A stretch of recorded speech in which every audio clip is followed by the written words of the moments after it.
আসসালামু আলাইকুম গাইস, কি অবস্থা সবার? কেমন আছো সবাই? আশা করি সবাই অনেক ভালো আছো। আলহামদুলিল্লাহ আমি অনেক ভালো আছি। তো আজকের ভিডিওটা কোনো গেম খেলা ভিডিও নয়। আজকের ভিডিওটা হলো আমার যে ফোনটা ছিল ওই ফোনটা অনেক স্লো হয়ে গেছে, ওই ফোনে ভিডিও করা সম্ভব হচ্ছে না।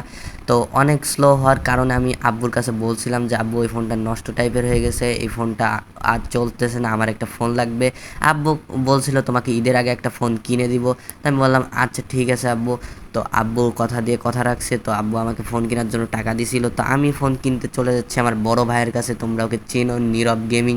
তো ওই ভাইয়ার বাসা হলো, আমার ভাইয়ের বাসা হইলো কুষ্টিয়াতে। তো কুষ্টিয়াতে আসলাম, কুষ্টিয়া আসার পর চোরহাট থেকে ওইখানে কিছু মালপত্র নামাচ্ছিলাম, মালপত্র নামার পরে আবার আমরা মজমপুরের উদ্দেশ্যে রওনা দিলাম। আজকে কি ফোন কিনলাম, কি কত টাকা দিয়ে ফোন কিনলাম, এই ভিডিওর ভিতরে সব কিছু থাকবে, আপনারা সবাই তো সাথে থাকেন, দেখতে থাকেন কি ফোন কিনলাম, কত টাকা দিয়ে ফোন কিনলাম। তো আমার সাথে ছিল আমার আম্মু, আমার আম্মুকে আব্বু বলছিল নিয়ে যাইতে, তো আমি আম্মুকে সাথে নিয়ে নিছিলাম। এখানে আমরা মজমপুর চলে আসি।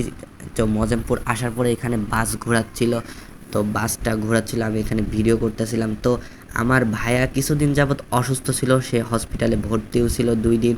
তারপরে নাকি সে ওষুধ পানি খাওয়ার পরে একটু সুস্থ। তো এই জন্য আরও আম্মু আসছে যে ভাইয়া অসুস্থ, ভাইয়াকে দেখার উদ্দেশ্যে। তো আমি যাওয়ার পরে ভাইয়াকে পুরা সুস্থ করে ফেলছি, ভাইয়াকে মানে আমার সাথে ফোন কিনতে সে যাবেই না। আমি বলি তুমি না গেলে কেমনে হবে, আমি কিনতে পারবো না। তো ভাইয়া বলে আচ্ছা ঠিক আছে চল, পরে আমি ভাইয়ারে খুঁচাই খুঁচাই নিয়ে যাই। তা আমি যাইয়া দেখি ভাইয়া হচ্ছে শুয়ে আছে।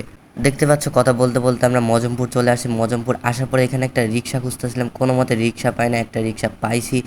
আমার গরমে এত অবস্থা, এত পরিমাণে গরম পড়ছে, ওই দিন প্রচুর গরম পড়ছে, আমি রোজা থাইকা আমার হাল একদম খারাপ হয়ে গেছে। পরে আমরা রওনা দিই ভাইয়ের বাসার উদ্দেশ্যে। এক পর্যায়ে আমরা ভাইয়ের বাসায় পৌঁছায় যাই, পৌঁছানোর পরে আমরা একটু রেস্ট নিই, রেস্ট নেওয়ার পরে আমি ভাইয়াকে নিয়ে বেরোই পড়ি ফোন কেনার তো উদ্দেশ্যে। এখানে পরে আমি ভাইয়াকে খুঁচায় খুঁচায়, ভাইয়া যাইতেই চাই না, ওইভাবে ভাইয়া অসুস্থ অবস্থায় ভাইয়াকে খুঁচায় খুঁচায় পরে আমি নিয়ে যাই। তো ভাইয়া আমার সাথে যাইতে রাজি হয়। পরে আমরা 5 রাস্তার মোড় যেটাকে বলে, যে কাব্য ভাইয়ের দোকান আছে, ওইখানে আমরা উদ্দেশ্যে রওনা দিই। পরে আমরা কাব্য ভাইয়ের দোকানে প্রথম যাই না, ভাইয়া বলে এদিকে আমার একটা চীনা পরিচিত দোকান আছে, ওইখানে চল। এই মার্কেটের ভিতরে ঢোকার পরে ওই দোকানে চলে আসি আমরা। দেখতে পাচ্ছি এখানে অনেকগুলো সেকেন্ড হ্যান্ড ফোন সাজানো ছিল। আমরা সেকেন্ড হ্যান্ড ফোন, ওখানে আমাদের একটা ফোনও পছন্দ হয় না। পরে আমরা ওখান থেকে চলে আসি, ভাইয়ের একটু কাজ ছিল। তো আমরা আসার পরে সন্ধ্যার দিকে আমি আবার ভাইয়াকে নিয়ে বের হয়েছিলাম ইফতারির পরে আর কি। তো এখানে দেখতে পাচ্ছ এত পরিমাণে ভিড়, ভাইয়া কি বলবো আর কি, মানে এত পরিমাণে ভিড় রাস্তায়, এত পরিমাণে জ্যাম, মানুষ আর মানুষ শুধু রাস্তায়।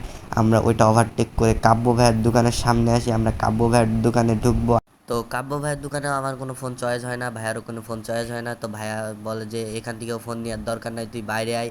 বাইরে আসার পরে ভাইয়া একজনকে ফোন করে, ফোন করার পরে যে বলে যে পোকো X6 নিউ যে ফোনটা আছে ওই ফোনটা তোমার কাছে আছে কি না। ওই ভাইয়া বলে যে হ্যাঁ আমার কাছে অ্যাভেলেবেল আছে। তো ভাইয়া আমাকে নিয়ে সোজা ওইখানে চলে যায়। দেখতে পাচ্ছ তোমরা ফোনের নাম আর ফোনের বক্স আমরা আনপ্যাকিং করতেছি। তো এখান থেকে এখানে আমাদের ফোনটা আনপ্যাকিং চলতেছে, আনপ্যাকিং করা শেষ ফোনটা। তো ফোনটা কেমন হয়েছে তোমরা সবাই জানাবা। ভিডিওর আশেপাশে একটু সাউন্ড আসতে পারে, তোমরা একটু মানায় নিও। ভাই নতুন ভিডিও করতেছি তো একটু এলোমেলো হতে পারে, আর কি এলোমেলো হয়েছে তোমরা ভিডিও কমেন্ট বক্সে আমাকে জানায় দিও, আমি ওটা ঠিক করে নিব। তো ফোনটার দাম নিছে 20,000 টাকা। আর আমার আগে যে ফোনটা ছিল ওই ফোনটা পোকো X3 Pro ছিল, ওটা পোকো ফোন ছিল। তো আমি পোকো ফোন চালাই অনেক মজা পাই। তো সবাই ফোনটা কেমন হয়েছে তোমরা জানাবা। তো আজকের ভিডিওটা এই পর্যন্ত, সবাই ভালো থাকবেন, সুস্থ থাকবেন, আল্লাহ হাফেজ।